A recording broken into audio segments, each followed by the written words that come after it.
ओम स्वस्ति श्री गणेभ्यो नमः। अयम सरस्वती नमः। ओम नमो भगवते रुद्राय। प्रणाम आप सभी को। मैं पंडित कृष्णानंद शास्त्री, स्वागत आप सभी का ओम नमो भगवते रुद्राय। 26 जून से लेकर 4 जुलाई पर्यंत गुप्त नवरात्रि रहेंगे। ऐसे में गुप्त साधना, गुप्त पाठ, दुर्गा सप्तशती का पाठ अथवा सिद्ध कुंजिका स्तोत्र का पाठ, कोई भी स्तोत्र पाठ, जप सिद्धि इत्यादि करना चाहते हैं तो बहुत विशेषकारी रहता है। किंतु यहां पर कभी कभी समस्या ये उठती है कि कोई साधारण व्यक्ति है जो बहुत कुछ नहीं जानता, बहुत कुछ साधना नहीं जानता, बहुत कुछ सिद्धियों करना नहीं जानता, साधारण सा यदि वह गुप्त नवरात्रि में कार्य करना चाहे तो गुप्त नवरात्रि में एक साधारण गृहस्थी व्यक्ति को, एक साधारण व्यक्ति को जो साधारण तो कुछ विशेष करना चाहता है, बहुत ज्यादा कुछ ना करते हुए साधारण गुप्त नवरात्रि में हम लोग क्या कर सकते हैं। देखो, साधारण कुछ भी नहीं है। कुछ भी आप भगवान के निमित्त करते हैं, देवी के निमित्त करते हैं, वह कार्य असाधारण कहलाता है, अपने आप में परम सिद्धि को देने वाला होता है। किंतु ग्रस्त व्यक्ति यदि गुप्त नवरात्रि में कुछ विशेष ना कर सकें तो क्या क्या कर सकता है। सुबह शाम की दीप दान आप कर सकते हैं, या रोज 9 दिनों तक आप देवी मंदिर में जाकर मां भगवती को दीपदान कर सकते हैं, पहला काम। या अपने घर में ही आप सुबह शाम का अखंड दीप प्रज्वलित कर सकते हैं। यदि अखंड दीप ना हो सके तो आप सुबह शाम का दीप प्रज्वलित कर दीजिए, चाहे तिल के तेल का हो, चाहे घृत का हो, घी का हो। दूसरा काम। तीसरा कार्य, आप 9 दिनों तक लहसुन प्याज का परहेज कर सकते हैं।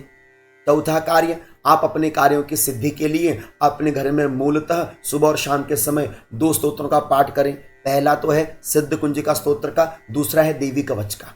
यदि आप देवी कवच का पाठ करते हैं वो शरीर की रक्षा के लिए है, सिद्ध कुंजिका स्तोत्र का पाठ प्रत्येक कार्य की सिद्धि के लिए रहता है, तो आप यह कार्य भी कर सकते हैं। साथ ही साथ आप इसमें विशेष क्या कर सकते हैं, अपराजिता के पुष्पों से माँ भगवती का पूजन कर सकते हैं। अगर यह भी कार्य ना सिद्ध हो तो जो चंपा चमेली इत्यादि के पुष्प होते हैं उनसे माँ भगवती देवी का पूजन कर सकते हैं। नॉर्मली यदि आप बहुत कुछ नहीं भी करना चाहते हैं तो अपना दीपदान करके डेली के रूटीन में आप दुर्गा सप्तशती का पाठ चाहे हिंदी में करो चाहे संस्कृत में करो।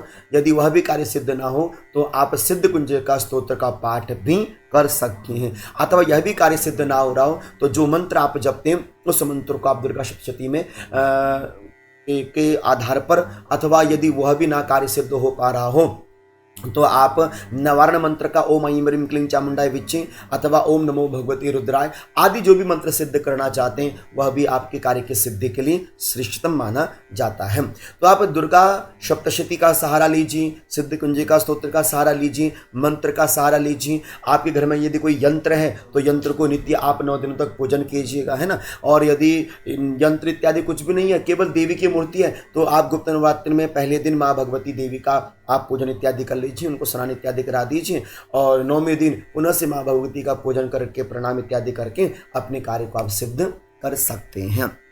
तो यह साधारणतया कार्य जो साधारण गृहस्थी है, जो विशेष कुछ नहीं कर सकते, उनके लिए यह कार्य अवश्यमेव सिद्धकारी रह सकते हैं। आशा करता हूँ कि शिव पूजन करो, देवी पूजन करो, गुप्त नवरात्रि में कुछ न कुछ अच्छा अपनी ओर से करने का प्रयास करना चाहिए। यदि वीडियो अच्छी लगी है तो आगे शेयर कर दीजिएगा। तब तक आप सभी को प्रणाम, वंदन। ओम नमो भगवते रुद्राय, ओम नमो भगवते रुद्राय, ओम नमो भगवते रुद्राय।